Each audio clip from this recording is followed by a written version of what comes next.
नमस्कार दोस्तों, political analyst bye Uttarakhandi में मैं पूरन आपका हार्दिक स्वागत करता हूं।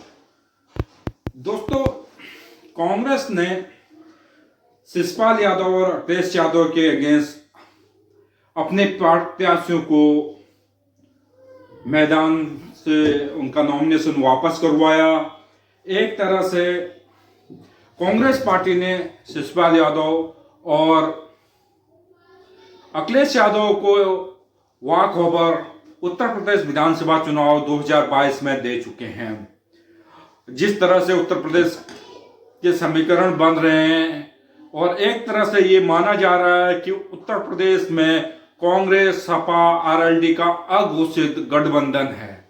यदि ऐसा नहीं है तो इस दूसरी तरफ यह माना जा रहा है कि जो है कांग्रेस पार्टी ने अपने पूरे हथियार डाल दिए हैं और वो यूपी चुनाव में पूरी तरह से जो है भारतीय जनता पार्टी के वोटों को ही काटेगी और आरएलडी या सपा गठबंधन को इनडायरेक्ट अप्रत्यक्ष रूप से समर्थन देने वाली है।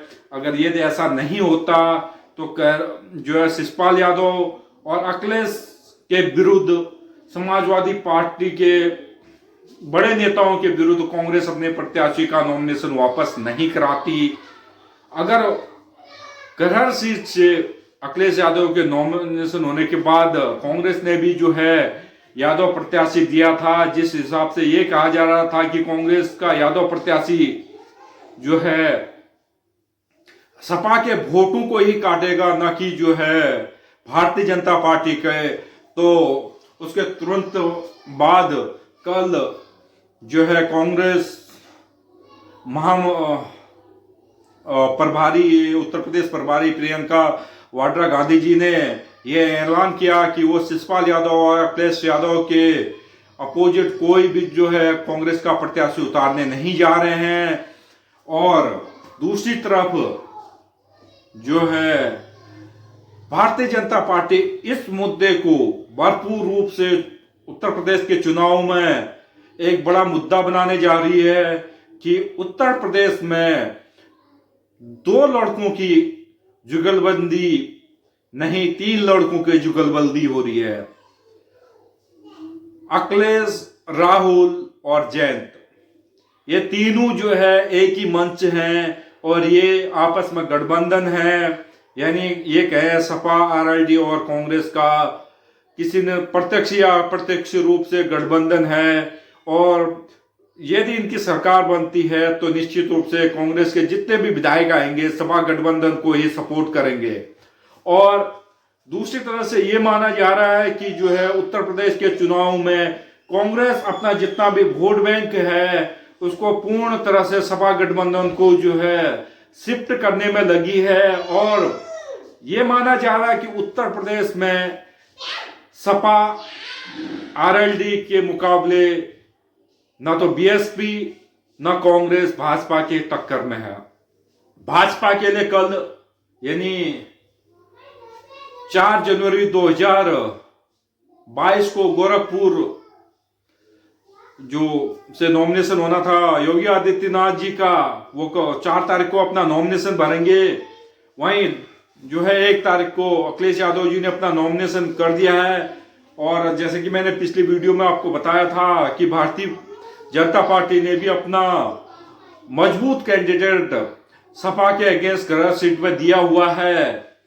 जैसे ही भारतीय जनता पार्टी का मजबूत कैंडिडेट आया तो उसको देखते हुए कांग्रेस पार्टी ने अपना प्रत्याशी का नॉमिनेशन वापस कराया। ये एक तरह से जो है अब भारतीय जनता पार्टी पूरी तरह से उत्तर प्रदेश के पहले चरणों में लगभग ये माना जा रहा है कि वो उत्तर प्रदेश के चुनाव में एक बार से जो है वोट पोलराइजेशन करने की ओर बढ़ चुकी है। और इसका भरपूर फायदा दूसरे, तीसरे और चौथे चरण में मिलने जा रहा भारतीय जनता पार्टी को।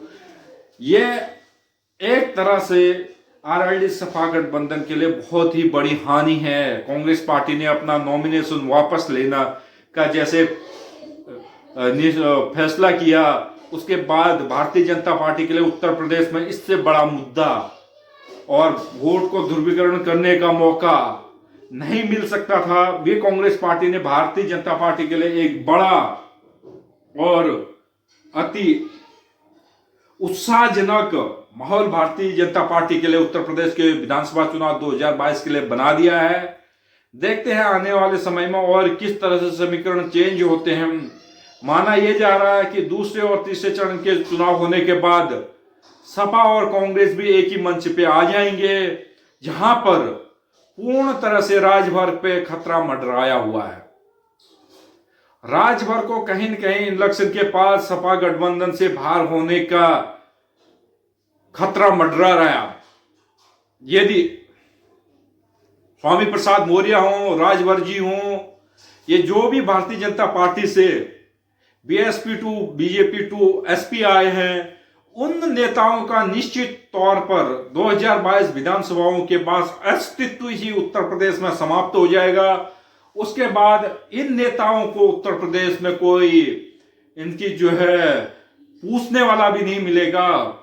जिस तरह से भारतीय जनता पार्टी अपने छोटे छोटे प्रत्याशियों के बैकअप करने में लगी है और कई हद तक ये माना जा रहा है कि अपने जो है मूल कैडर को उत्तर प्रदेश में अब आगे बढ़ाएगी, उससे तो यह है कि भारतीय जनता पार्टी का कैडर भी उत्तर प्रदेश में मजबूत होगा, हिंदुत्व की राजनीति भी आगे बढ़ेगी और साथ साथ जो है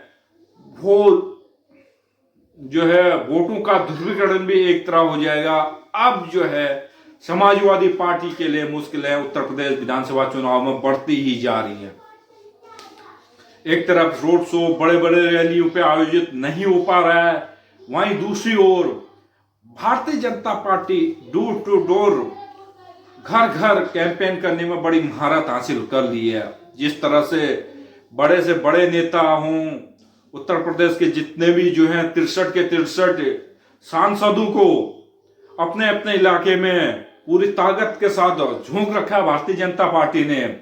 हालांकि पहले सत्र के लिए अभी जो बजट सत्र केंद्र में चल रहा है, सांसद सत्र चल रहा है, जैसे 12 या 13 तारीख को संसद सत्र खत्म होगा, बजट सत्र खत्म होगा, उसके बाद पूर्ण रूप से ये माना जा रहा है कि अधिकांश सांसद जो है उत्तर प्रदेश में ही रहेंगे। गोवा और उत्तराखंड में 14 फरवरी को इलेक्शन समाप्त हो जाएंगे। उसके बाद बचते हैं मणिपुर, पंजाब और उत्तर प्रदेश। पंजाब 20 तारीख को हो जाएगा और 5वें और 6ठे चरण में मणिपुर में हालांकि एक छोटा सा राज्य है, महज 60 विधानसभा सीटें हैं, लेकिन इस समय भारतीय जनता पार्टी का गठबंधन बड़ा ही मजबूत है। जिस तरह से भारतीय जनता पार्टी ने कैंपेनिंग की है पिछले 5 साल में, सरकार ने अपने जो है वहां पे राज्य सरकार ने मणिपुर में काम किया है और एक तरह से व्यवस्था को सुनियोजित तरीके से करने की भरपूर प्रयास की है।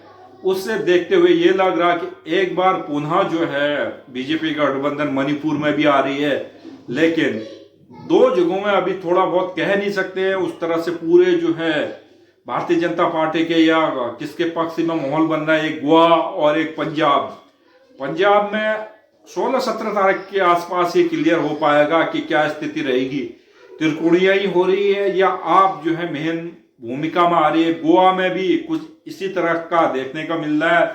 जिस तरह से 2-3 रैलियां अमित शाह जी कर चुके हैं भारतीय जनता पार्टी की ओर से, वहीं कांग्रेस के नेता राहुल गांधी जी कल यानी 3 फरवरी 2022 को गोवा के दौरे पे होंगे। आज बड़े सत्र में उन्होंने कुछ मुद्दों पर